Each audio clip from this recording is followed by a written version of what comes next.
Bonjour Arnaud Hérol. Bonjour Didier.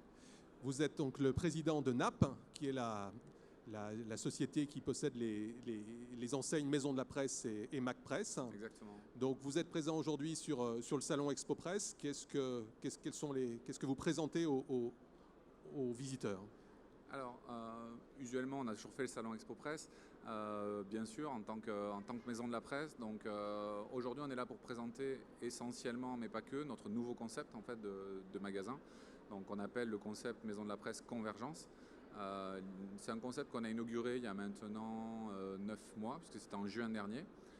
Et progressivement, on commence à le déployer. Donc, les premiers pilotes ont été réalisés sur le dernier semestre de l'année écoulée. Et là, on commence à partir dans une phase de déploiement beaucoup plus massive, donc auprès de tous nos adhérents, mais également auprès de magasins traditionnels qui veulent rejoindre l'enseigne. Alors, le réseau global, c'est 1500... Un petit peu moins, c'est 1400 magasins. Et combien sont concernés par cette modernisation? Alors, à ce stade, on avait fait, on va dire, on s'arrête à la fin d'année 2018, on avait fait ce qu'on appelle les magasins pilotes. On avait fait 12 magasins pour démarrer, voir un peu de manière industrielle les problèmes auxquels on allait être confrontés, enfin, voir la réalité des choses. Et là, on part de manière un peu plus massive. Grosso modo, aujourd'hui, il y a, on va dire, entre 6 et 10 magasins tous les mois qui nous font confiance pour moderniser leur point de vente. Alors, à quoi ressemblent ces nouvelles maisons de la presse, ces maisons de la presse? Tout à fait. Donc, alors ça c'est important ce que vous dites, c'est-à-dire que par le passé on avait deux réseaux dans le réseau, on avait les maisons de la presse et les magasins sous enseigne Mac Presse. Aujourd'hui, la volonté, c'est vraiment de tout réunir sur une seule et même enseigne, donc Maison de la Presse, l'enseigne qui a la plus grosse notoriété. Donc ça, c'est le point de départ. Aujourd'hui, l'idée, c'est d'avoir un magasin, je dis ça à mes équipes assez souvent, c'est dans les codes de consommation d'aujourd'hui, c'est-à-dire un magasin clair, dans lequel on travaille le parcours client, on digitalise les vitrines, enfin voilà, on travaille sur les codes du commerce des années 2020, alors que pour rappel, le dernier concept Maison de la Presse datait de 1993. Oui, donc avait 25 ans. Alors, votre leitmotiv, c'est aussi mettre un peu de commercialité dans ce réseau qui, finalement, l'était pas tant que ça. Pas du tout, enfin de mon point de vue, pas du tout en tout cas. Aujourd'hui, c'est de la commercialité, c'est de la modernité. On travaille vraiment sur les codes, je dirais les pratiques qu'on appelle du retail classique.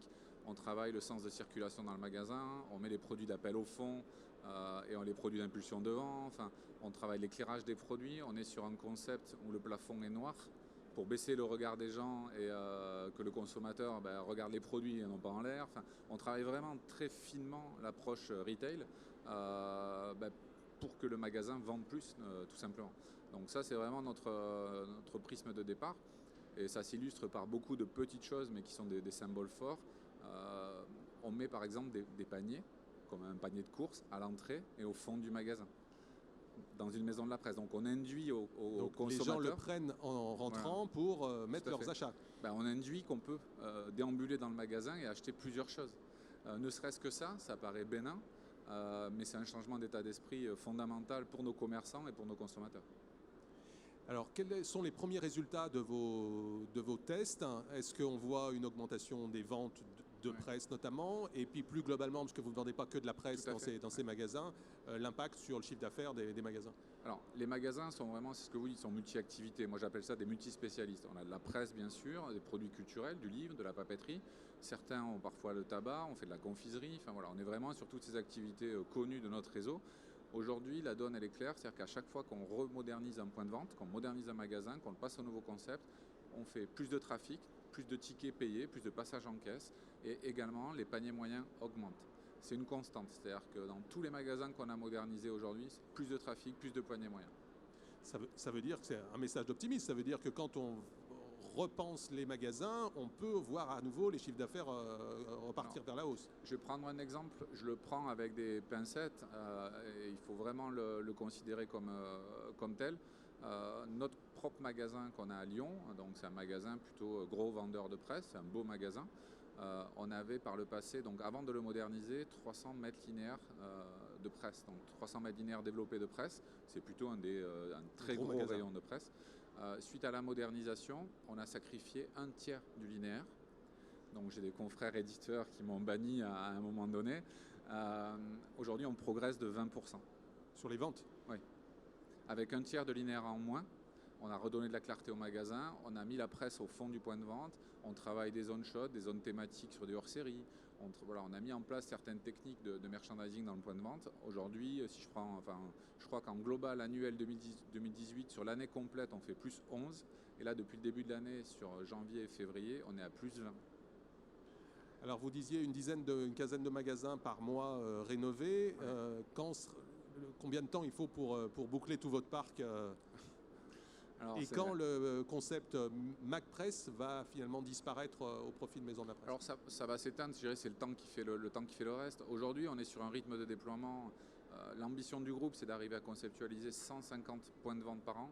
Aujourd'hui, très honnêtement, on n'a pas encore... Donc il vous faudrait 10 ans pour faire les 1500. Ouais, alors c'est déjà énorme en termes de défis industriels. L'enseigne Maison de la Presse, donc elle a 40 ans, les plus belles années a su faire 110 magasins par an.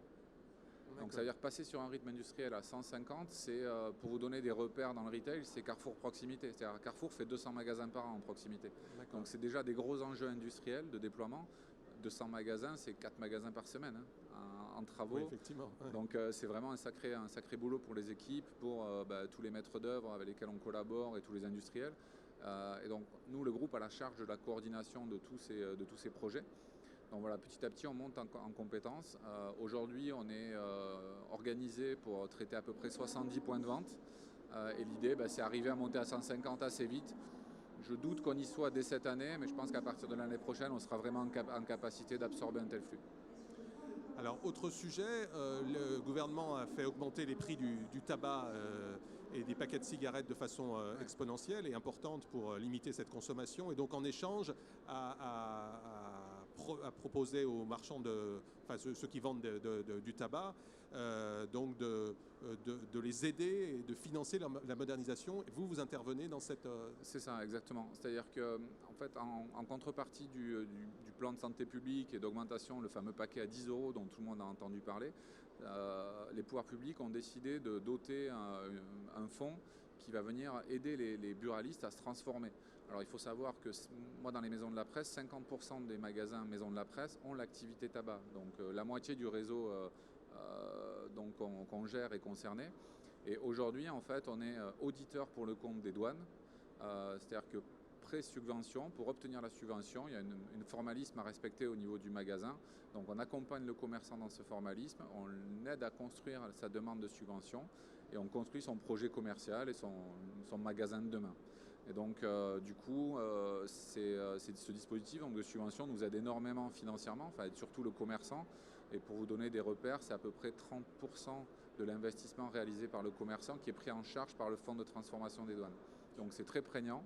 De l'investissement fait pour la modernisation de son magasin. C'est ça, donc en fait il y a une limite, c'est 33 000 €. Donc un commerçant qui investirait 100 000 € dans son commerce serait subventionné à hauteur de 33 000 €. Ah oui, donc c'est loin d'être négligeable. Ouais, non, de mémoire de commerçants de presse et pour avoir sondé des collègues, c'est une volumétrie de subvention qui n'a jamais existé dans la profession. D'accord. Voilà. Eh bien, écoutez, Arnaud Hérol, merci et puis bon salon. Merci à vous.